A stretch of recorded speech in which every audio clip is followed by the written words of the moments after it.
what's left is right. Chasing stars and holding you. I can't see the end, but we'll see it through.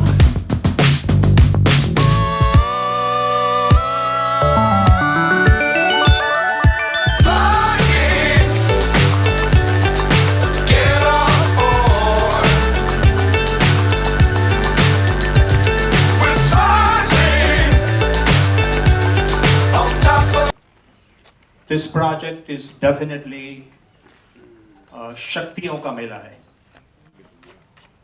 जब शक्तियां मिलती है तो एक अच्छी जगह पर मिलती है, एक अच्छे मौके पर मिलती है और एक अच्छी मंजिल पर मिलती है, तो वो कुछ और ही शक्तियां पैदा हो जाती है उसमें से. और हमारी जर्नी ऐसी ही रही है. And I am so very much blessed that when I followed a musician from Rajasthan about his life story,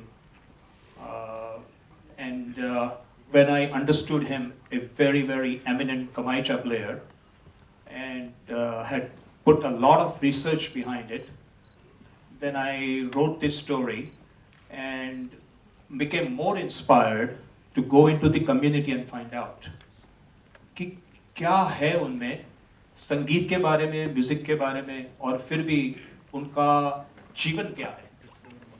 तो ये सब मिला के I have written that story and then came about to finding who could be on my team. But then it all became that each and everyone you see seated here, we connected probably in minutes. Mithoon ji, exactly the same thing. It was more about the content. It was more about what it just heard about. Julia Bobkoff, she's a violinist, lives only about 20 miles from where I am in US, about 80 miles north of New York City. And we joined through a talk show. And we became together, and then we put this short film together called The Errand. 2 years ago, it was selected on the American Pavilion of the Cannes Film Festival, and since then, it has won about 18 awards. It's a short film, but I'm proud that I was associated with it. Film होती है, short हो, long हो, large हो, extra large हो, लेकिन film होती है. हम सब ये जानते हैं कि जो एड्स हैं आजकल, छोटी सी जो एड्स होती हैं. One, I said to you that it is a beautiful love story, or when it is woven, musically driven, तो राजस्थान तो मेरा चहीता राज्य था ही. और फिर I was following, as I said, Tapu Khan for a long time. He passed away while I was writing the story, and but he dedicated to Kamaicha all his life. And then I found out what is happening to the youths of that community. और फिर उसमें जो जुड़े हुए जो events हैं, I don't want to tell the whole story about the movie, but it's very beautiful. It's very beautiful. And then we are connecting it, right? कि मैं US में हूँ, मगर how I can bring them on the world stage. That was the idea. So ये love story को लेके फिर हम किस तरह से उसको आगे ले जा सकते हैं. तो उसमें फिर I talked to Ricky, I talked to Mithoon, and they both were very excited about it. And so that's the reason we are coming here and putting this in front of you. Just the music-driven film. जैसे आपने कहा था, right? Truly speaking, music doesn't have a language. And if a movie is truly driven by music and viewed with a love story, I can tell you that it does. Hindi mein ho bhaiya, right? English mein ho, French mein ho, it doesn't really matter. The music is going to drive that movie.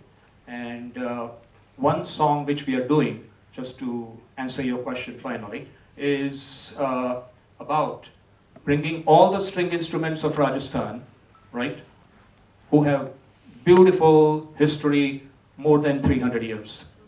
उसको इस विषय पर मेरे विचार ये है, देखिए कि इसमें मुझे लगता है दोष किसी का नहीं है, ये बात समझना हम सब के लिए बहुत अहम है कि हम एक सिनेमा ड्रिवन कल्चर है, क्योंकि हमारे देश में जैसे मैंने पहले भी कहा कि सिनेमा जो है वो एक बहुत अहम हिस्सा है हमारी सभ्यता का।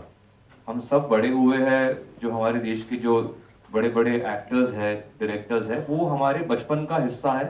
हमारे घरों में, गलियों में उनका जिक्र है, सीन्स का जिक्र है, डायलॉग्स का जिक्र है, वो हमारे कल्चर का एक हिस्सा है। तो जब कोई भी चीज़ सिनेमा से जुड़ जाती है तो मुझे लगता है वो अपने आप इट बिकम्स दैट बिग। लेकिन मुझे लगता है वो बदलाव आ रहा है। जैसे आपने सही कहा कि मुझे लगता है भारत के अंदर, हमारे देश के अंदर अलग अलग, जब आप 60 किलोमीटर भी पार कर जाते हैं तो वहाँ का जो है राग बदल जाता है, भाषा बदल जाती है, बोली बदल जाती है, उसका जो तलफ़ुज़ है बदल जाता है।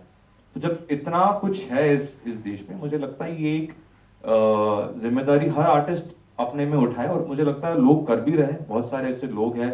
इस प्रोजेक्ट के लिए भी मैंने मामे खान साहब को रिकॉर्ड किया, तो मैंने उनसे जब चर्चा की तो उन्होंने मुझे बताया कि कैसे वो अपने कल्चर को लेकर, अपने संगीत को लेकर दुनिया भर में परफॉर्म कर रहे हैं। तो मुझे लगता है वो बदलाव, आपने बहुत सही पूछा, वो बदलाव डेफिनेटली आना चाहिए। लेकिन मुझे लगता है वो समय आ रहा है, क्योंकि अब जो है इंडिपेंडेंट म्यूजिक भी, उसके दरवाजे भी खुल गए हैं। और मुझे लगता है कि हमारे जो अलग अलग इस प्रोजेक्ट में मुझे मौका मिल रहा है कि मैं राजस्थानी म्यूजिक को जो है उस फोक को लेकर एक्सप्लोर करूँ, उसको इम्प्रोवाइज करूँ। मेरा दर्शन तो ये है कि आने वाले सालों में और भी जो है, जैसे महाराष्ट्र का जो फोक म्यूजिक है मैं उसको भी इस्तेमाल करूँ, जो पंजाब का फोक है जो इतना रिच है, बंगाल का बाउल संगीत है। मुझे लगता है इतने सारे अलग रंग है भारत में, और मैं रिकी से बिल्कुल सहमत हूँ उस विषय पर कि अगर हमें अपने संगीत को जो है एक पश्चिमी स्तर पर या एक ग्लोबल स्तर पर लेकर जाना है, तो हमें जो है अपनी पहचान लेकर जानी है। हमें जो चीज़ अनोखा बनाती है वो है हमारा, हम जो हिंदुस्तानी है, जो हमारा रंग है। तो I think that is going to be our was considered to be the greatest drummer in the history of music. That is the former drummer of the band The Police. So there have been collaborations between Indian and Western musicians for a while. Even this year, the album that won the Grammy Award, that is Shakti, was a collaboration between John McLaughlin and Indian musicians. So these kind of collaborations have happened. But you know, the thing is that adding on to what Mithoon said earlier about about Indian traditions, and your question about about folk musicians getting the limelight. I've got even though I completely agree with what Mithoon said, I've got another point of view also, which is a little controversial, but I'll say it anyway.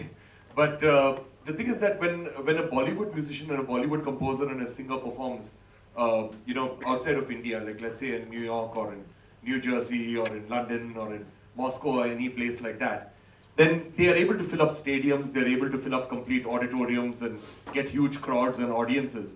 But the only people who show up in those audiences are people from the Indian diaspora. Because barring a few songs from Bollywood, there are a few songs in Bollywood that have broken cultural barriers, but barring a few songs, Bollywood has actually not completely broken cultural barriers in that way. The people who have actually broken cultural barriers are the folk and the classical musicians. Because I remember when I was 19 years old, I'd gone to San Francisco and I watched a concert of Pandit Ravi Shankar. And I was shocked sitting down in that concert that the people sitting down in the auditorium was very representative of the city itself. So there was just 5 or 6% Asian people inside the auditorium. It was mainly a Caucasian, American population sitting down in the audience and listening to pure Indian classical music over there. But in India, unfortunately, we're not appreciating our own talent. Like for example, everybody knows who Pandit Ravi Shankar was. Everybody knows greatest sitarist ever. Everybody knows Bharat Ratna winner. Everybody knows his daughter is Anushka Shankar and Nora Jones. I can challenge everybody over here. Can anybody name one album of Pandit Ravi Shankar? He's made 70 albums. Go on to his Wikipedia page, he's made 70 albums. Can anybody name one album of his? Greatest Indian musician ever in the history. Name one, okay, name one song of his. Or just hum a tune of his. Nobody can. But outside, he's been appreciated. He's won 3 Grammy Awards. He's won a Lifetime Achievement Award at the Grammys. And he's only been playing pure Indian classical music. He's not playing electric guitar, he's not playing hip-hop music and all. He's playing pure Indian classical music. But outside, he's appreciated. But in our country, he was not appreciated. So we need to change that, and I believe that this film will be a very, very good step. Millionaires of Love will be a very good step into that direction. हर भाषा की अपनी एक मिठास होती है, चाहे वो बंगाली हो, पंजाबी हो, हिंदी हो, उर्दू हो, है ना। हर भाषा में आप देखिए सबका एक लोक संगीत है जो अपने एक मिट्टी की बात कहता है, अपनी मिट्टी की बात कहता है, अपनी तहजीब की बात करता है, अपने संस्कारों की बात करता है। तो गाना किसी भी भाषा में हो वो हमेशा अच्छा होता है, उसमें एक मिठास होती है।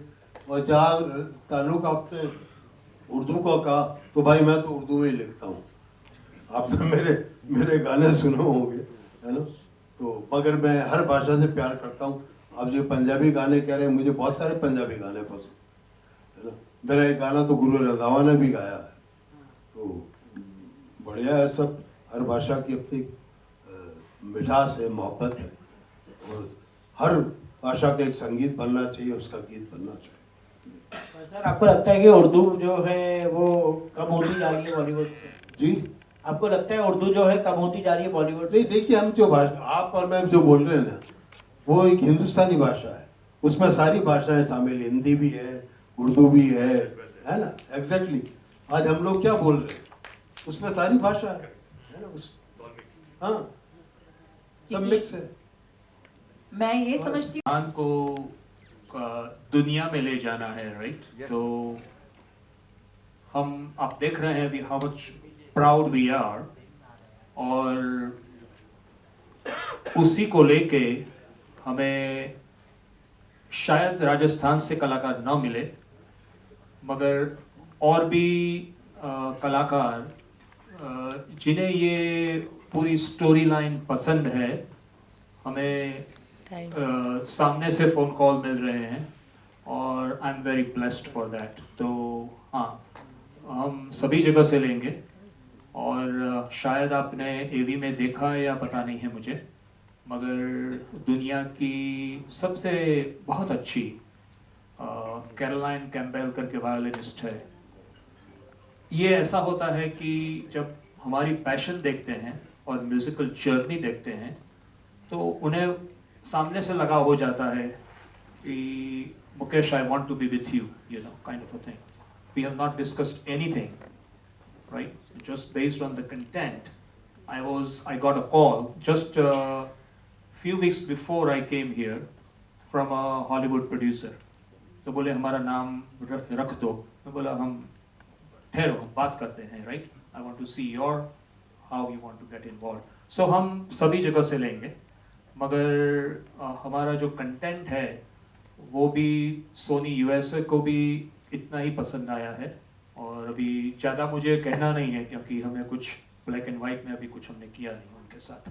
But the passion follows, it is musically driven, and then I am sure we will have a lot of good actors and actresses to join us.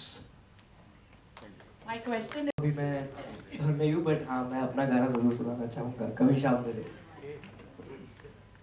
ओ कभी शाम ढले तो मेरे दिल में आ जाना, ओ लगे हम गले तो मेरे दिल में आ जाना, मेरा घर जलाने वाले सुन मेरी, ओ तेरा घर जले तो मेरे दिल में आ जाना। और thank you for wishing me happy birthday. मैं इस प्रोजेक्ट में जुड़ा जब मैं रियलिटी शो में था, विनिंग से बहुत पहले, और मुकेश जी का मेरे पास मैसेज आया था, और तब से हम कनेक्टेड हैं, और सारी अपडेट्स मुझे मिलती रही। एंड कल परसों में ही मैंने रिकी सर के साथ गाना डब किया है, और सैयद सर भी थे उधर। बहुत बड़ी बात है मेरे लिए कि मुझे वो गाना मिल रहा है, और I am feeling very lucky to be part of this project, और यही कहना चाहूँगा। आप सब देख सकते हैं। I've composed one song of the film. Yeah. Yeah. So would you like to answer why Millionaires of Love? Because it sounds like Slumdog Millionaire. Oh no, that's not. That was not my decision. I just like the title, but the decision was, of course, the writer's decision. So I think that's a question for him. Yeah, could the writer answer it? Does it not resemble Slumdog Millionaire? Yeah, I will take at least 60 minutes to answer this. No, I'm just Okay. kidding. I'm just kidding. Let me tell you in just 30 seconds that passion is love and love is passion. We have one of our tagline called "A millionaire never goes bankrupt." And why think about millionaire of just money, rupees, paisa, dollars, right? You could be a millionaire of your art. You could be a millionaire of your love. जिसके साथ आप प्यार करते हैं. आपकी कला भी हो सकती है, आपकी चहेते भी हो सकती है, कुछ भी हो सकता है. And let me tell you, each and everyone sitting in this audience have experienced that if you have a passion, आपने सुबह भी खाना नहीं खाया होगा, शाम को भी खाना नहीं खाया होगा, तो भी आप रात को उठ के अपने पैशन के बारे में सोच सकते हैं और आपकी कला को आगे ले जा सकते हैं. And that is what the millionaire is. और वो बैंकरप्ट नहीं जाता है, right? That's मोहम्मद फैज देर आए दुरुस्त आए. आपने दिल चुरा लिया गाना गा के, मगर दिल क्यों जलाया जबकि ये प्यार पे है गाना. मतलब आज इट इज अबाउट लव. तो 4 लाइन गुनगुनाइए जो आपने रिकॉर्ड किया है, इफ यू आर अलाउड. क्यों गाया है? तो ऐसा कुछ सोच के नहीं गाया कि सैड है, रोमांटिक है. वो बस मेरा गाना था तो मैंने गा दिया. कुछ और गा दो. और दिल जला गाना क्यों गाया? Right. आज माहौल नहीं है But I प्यार just का wanted to माहौल. add to, add an answer to your question. So while we were recording the song, I had the honor of having Kadri ji, in the studio, see, he walked in after we had recorded about 2 or 3 lines of the song, and it was quite amazing to see him in action because since he had written the words, he was really good at directing, the singer to actually get the right emotions out. And after he started directing this young singer, what happened was that the emotions started coming out better in exactly the way that I wanted, but I could not convey this as well, to the vocalist. So I ended up giving my chair to Kadri ji, and I told him that, you direct the rest of the song, And so that's why it was a beautiful collaboration. And what was very surprising to me is that he had written the lyrics a few days before that. But I've never experienced a lyrics writer who knows the tune even better than I do. So that was pretty amazing. Like, that he had by-hearted the tune, and I changed the tune a little bit just on the day of the recording, on the morning of the recording. Before we started recording, I changed a little bit of the tune because I felt one part was a little monotonous. And I did not tell him about it. And when the singer sang that part of the tune, he sang it in the new tune. And Kadri ji immediately looked at it. He's like, no, that's not the tune. This is the tune. And then I had to tell him, nay, I changed the tune in the morning. So that is what. So it is pretty amazing working with, and he's a legend for good reason, because he's really good at what he does.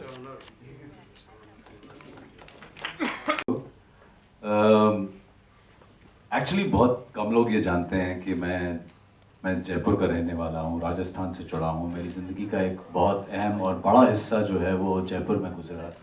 मेरी schooling, मेरा college, in fact मेरी जो theatre रंगमंच की जो journey है, जो acting से लगाव है, वो सब जयपुर में ही शुरू हुआ. बिकॉज जैसा कि सब ने कहा, यहाँ जितने महानुभाव बैठे हैं, सब के सब जो हैं वो राजस्थान से जुड़े हुए हैं. और राजस्थान कल्चरली कितना रिच है ये हम जानते हैं.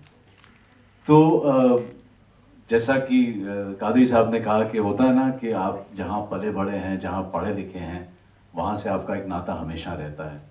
और कभी आपको ज़िंदगी में अगर ऐसा मौका मिले कि उससे जुड़ी हुई कोई भी चीज़ का हिस्सा बनने का, तो मुझे लगता है कि बिना सोचे समझे उसमें कूद जाना चाहिए. तो आज से एग्जैक्टली 1 साल पहले की बात है. I think February 1st week का ही महीना था. हम लोग जयपुर में थे सोमेंद्र जी के फिल्म फेस्टिवल में, और वहाँ पर एक रात खाना खाने के बाद सोमेंद्र जी ने मेरी मुलाकात मुकेश जी से कराई.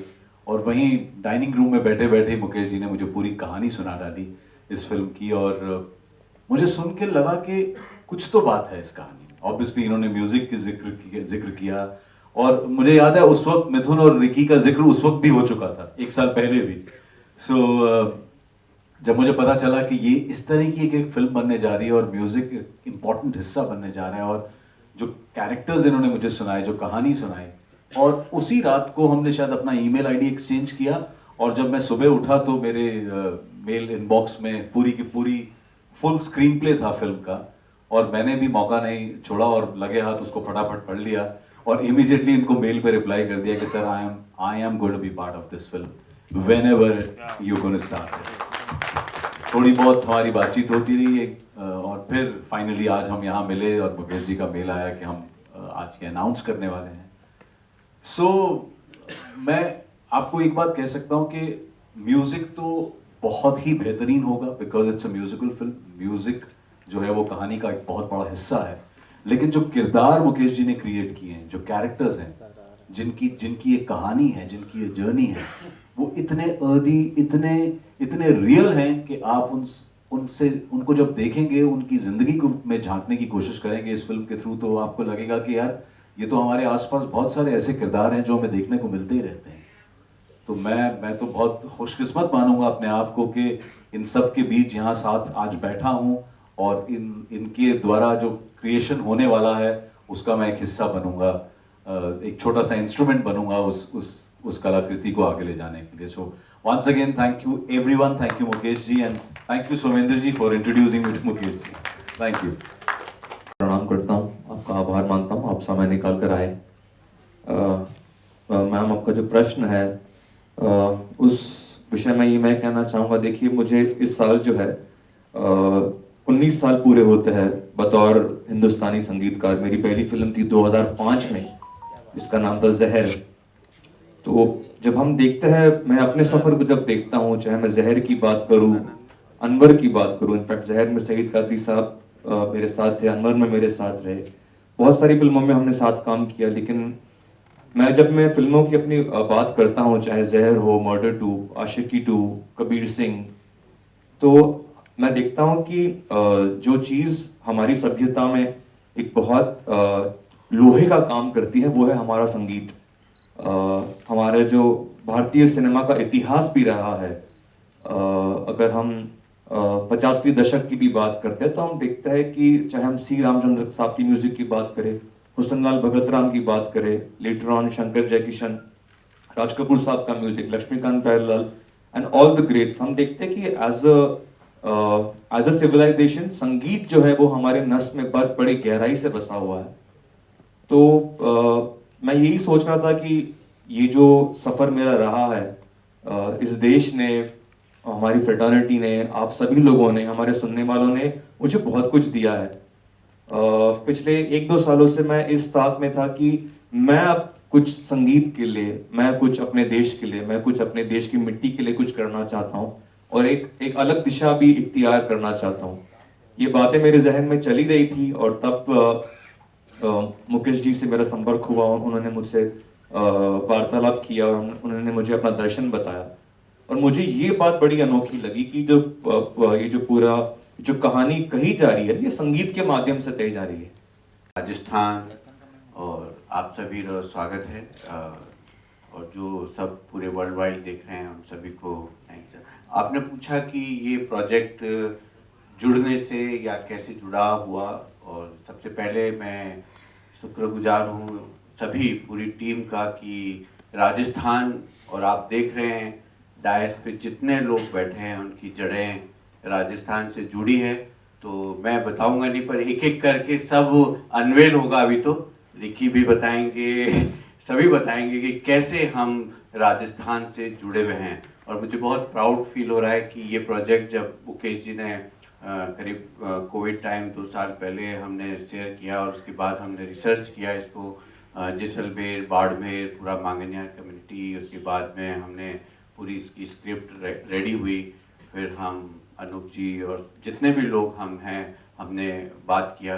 तो कहने का प्राउड फीलिंग है कि ये पहला राजस्थान का प्रोजेक्ट है जो कि internationally musical travel journey film है, लव स्टोरी है, बट एक जो मुकाम होता है कि राजस्थानी फिल्में जब हम रीजनल सिनेमा की बात करते हैं तो हमारा राज्य बहुत, हम पिछड़ा प्रदेश समझते हैं अपने आप को। जब हम साउथ और दूसरे रीजनल भाषा की फिल्मों को देखते हैं, हम उन्हें सीखना चाहते हैं, हम उन्हें फॉलो करना चाहते हैं कि किस तरह एक रीजनल सिनेमा इंडस्ट्री डेवलप होती है। बट जब हम अपने राजस्थान की फिल्मों को देखते हैं तो पिछले 5-8 साल से मैं प्रयास कर रहा हूँ. I am a festival director of Rajasthan international film festival RIFF. In that I promoting the regional cinema, जो कि एक सिनेमा राजस्थान का डेवलप हो, वहाँ के फिल्म मेकर्स को मौका मिले, और सबसे बड़ी चीज़ होती है को प्रोडक्शन. और मुझे बहुत गर्व खुशी की बात है कि ये प्रोजेक्ट एज ए को प्रोडक्शन आज हमने यूएस और I'd like to second what Mithoon said, that thank you so much everybody for showing up. I know it's very difficult to travel in the traffic and get here on time, but thank you so much for showing up. It means a lot to all of us. And of course, it's a huge honor for me to work on this project with Somendraji and Mukesh ji. I'm very grateful that they brought me on this project. And you know, nowadays the way that music is consumed in today's times, it's very difficult to make timeless music, because music has become very it's got sort of like it's appealing for a limited time because of the way streaming works and because of the way that we listen to music. So there are very few timeless classics that come out nowadays because of this. And in the last few years, I've seen that most of the timeless classics that have come out have actually been composed by Mithoon. And so I think a big round of applause to him. He's one of the greatest music directors that we have today in India. One of the most talented, and I'm a huge fan of his. So that's why for a musical that is composed by Mithoon, for me to guest compose a song was equally a huge, huge honor for me. So I'm very grateful to be on this project and to get to meet him today. But anyway, so I believe that, the one thing that attracted me to this film was that there is this huge myth in India that if you want to make something international, or you want to create music that is appreciated all over the world, then we have to make music in English, or we have to make music which is Western pop or Western hip hop and genres that that the Western world makes. But that is not true, because the musicians and the films that have gotten international recognition from India have always been deeply rooted within Indian traditions. If you look at people who have won even Grammy Awards, like people like Ustad Zakir Hussain, or you look at Pandit Ravi Shankar or Pandit Vishnu Mohan Bhatt, or or Shakti, all of them have been very deeply rooted within Indian traditions. Or even movies like Lagan or RRR and Salam Bombay, these movies which have gotten international recognition are all movies which are deeply rooted within Indianness.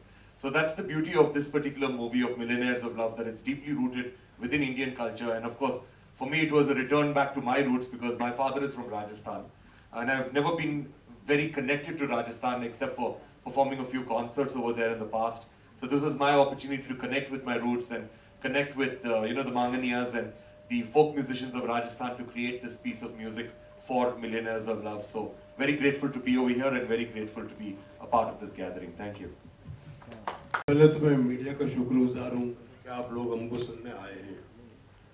ये film मेरे लिए अपनी मिट्टी का कर्ज उतारने की film है, क्योंकि मैं राजस्थान में पैदा हुआ, वहाँ परवरिश हुई मेरी, पहले पढ़ाई की, बड़ा हुआ. वहाँ के गली मोहल्ले, झील, बावड़ियाँ, रेगिस्तान, वहाँ का वीराना भी बहुत खूबसूरत है. मैं उन सबको अपने साथ लेके इस दिल में मुंबई शहर में आया, और आज भी वही चीज़ें हैं जैसे कहते हैं प्यासी ज़मीन में भूख उठती है. जब उस प्यासी ज़मीन से आया हूँ, मेरे अंदर भी एक भूख है. उस भूख को मैं अपने गानों के ज़रिए लोगों तक पहुँचाता हूँ, और इसीलिए मेरे गाने जो है ख़ास करके यूथ और लोगों को बहुत पसंद आते हैं. और ये इत्तेफाक की बात है कि सोमेंद्र जी ने एक दिन मुझसे जिक्र किया कि सईद भाई इस तरह की एक फ़िल्म जो है बनाने का ख्याल है. हमारे एक मित्र हैं मुकेश जी पारिक साहब, वो भी इस तरह से सोच रहे हैं इस फिल्म को बनाने के लिए, तो मैं चाहता हूँ कि आप इसमें शामिल हो. तो मेरे लिए बहुत बड़ी बात थी. मैंने बाकी बातें तो बाद में सोची. मैंने कहा सईद कादरी, अब ये वक्त आ गया कि जिस ज़मीन ने तुझे सब कुछ दिया, जहाँ पे तू पैदा हुआ, जहाँ तेरी परवरिश हुई, अब उसका कर्ज चुकाने का वक्त आ गया. मैं बहुत दिनों से इस ख्याल में था कि कोई ऐसी फिल्म आए कि जहाँ मैं अपनी मिट्टी की बात कर सकूँ, जहाँ अपने एहसास और महसूसात को लोगों तक रख सकूँ, और ये मौका मुझे मिला. उसके लिए मैं मुकेश पारिक साहब का, सोमेंद्र जी का, भाई रेकी का, और मेरे